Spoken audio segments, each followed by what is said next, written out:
between the five sense objects, we know they exist. Because beings of various sorts conceive and compute things in different ways, we know that there are minds and mental events. But since the Atman has no characteristic, we know it does not exist. Question. However, there is breathing, which is a characteristic of the Atman, and also the looking straight ahead and sideways, like mind, suffering or happiness, affection or aversion, the will, etc., which are characteristics of the Atman. If there were no Atman, then who would have this breathing, this looking straight ahead or sideways, this life, this mind, this suffering or this happiness, this affection or this aversion, this will, etc.? Question mark. Thus we know that there is an Atman moving internally and that the life and mind are properties of the Atman. If there were no Atman, one would be like an ox, go without an oxherd. But since there is an Atman, it can govern the mind, penetrate things without any loss of attentiveness. If there were no Atman, who would direct the mind and experience unhappiness or happiness? If there were no Atman, one would be like a piece of wood, unable to distinguish between suffering and happiness, and it would be the same for affection or aversion, effort, etc. Nevertheless, since the Atman is subtle, it cannot be cognized by the five sense organs, and it is by these characteristics that we know it exists. Answer. But all these characteristics are characteristics of the consciousness. It is because there is consciousness that there is breathing, looking straight ahead or sideways, life, etc. And when the consciousness leaves the body, all of that disappears. According to your concept of an eternal and omnipresent Atman, the corpse itself should still possess respiration, the ability to look straight ahead and sideways, life, etc. Furthermore, breathing, etc. are material dharmas moving on the wind of the mind. These are characteristics of consciousness and not characteristics of the Atman. As for life, which is a formation dissociated from mind, this also is a characteristic of consciousness. Question. When one enters into the absorption without mind and possibly one sleeps without dreaming, the breathing continues and life continues. How can you say that breathing and life are characteristics of consciousness? Answer. Although consciousness is temporarily suspended in the absorption without mind, shortly thereafter it must necessarily recur, for it does not leave the body. The time of duration of consciousness is long. The time when it disappears is short. This is why breathing and life are characteristics of consciousness. When a man goes out for a walk, we cannot say that his house is without an owner. Sadness and happiness, affection and aversion, will, etc. are associated with the mind, mutual conditions and accompanying the mind. When mind exists, they exist. When mind does not exist, they do not exist. This is why these are characteristics of consciousness and not characteristics of the Atman.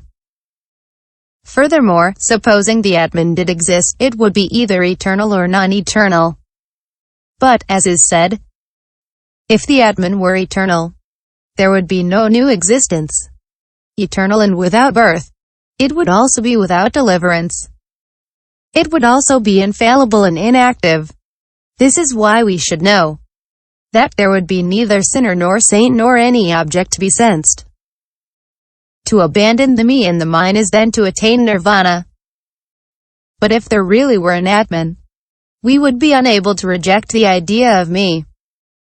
If the Atman were non-eternal, it ought to perish with the body, like water rushing down from a high cliff. There would no longer be either sin or merit. See above p. 735 f. What has been said in the chapter on Dhana about the Atman, the cognizing or non-cognizing subject, and the active or non-active subject. Since we cannot discover the characteristics of the Atman, we know that the Atman is absent in all dharmas. Since we know that there is no Atman in the dharmas, we cannot conceive the idea of Atman. Since there is no Atman, there cannot be an idea of Atmiya, the idea of things belonging to the Atman. When the Atman and the Atmiya have disappeared, there is no longer any bondage, and when there is no longer any bondage, that is nirvana. This is why the yogin should cultivate the concept of non-self. IV. Links between impermanence, suffering and non-self. Question. Impermanence, suffering and non-self are one single thing or they are three things? If they are only one thing, we should not speak of three. If they are three things, why did the Buddha identify them by saying, that which is impermanent is suffering, that which is suffering is non-self? Answer.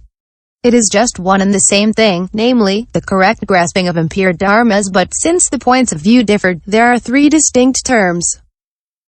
1. Anityasamjna is associated with the aspect of impermanence.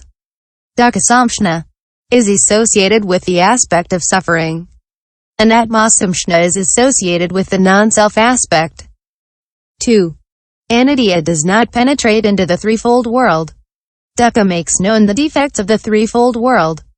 Anatman is rejection of the world. 3. Anitya produces the mind of disgust. Duhkha produces fear. Anatman tears up in order to liberate. 4. Concerning anitya, the Buddha said, the five aggregates of attachment are impermanent. Concerning dukkha, the Buddha said, that which is impermanent is suffering. Concerning anatman, the Buddha said, that which is suffering is non-self. 5. Concerning anitya, the Buddha spoke of the destruction of the five aggregates of attachment. Concerning dukkha, the Buddha said that it pierces the heart like an arrow. Concerning anatman, the Buddha spoke of rejection. 6. Concerning anitya, he said that it destroys desire. Concerning dukkha, he said that it destroys pride of self. Concerning anatman, he said that it destroys wrong views.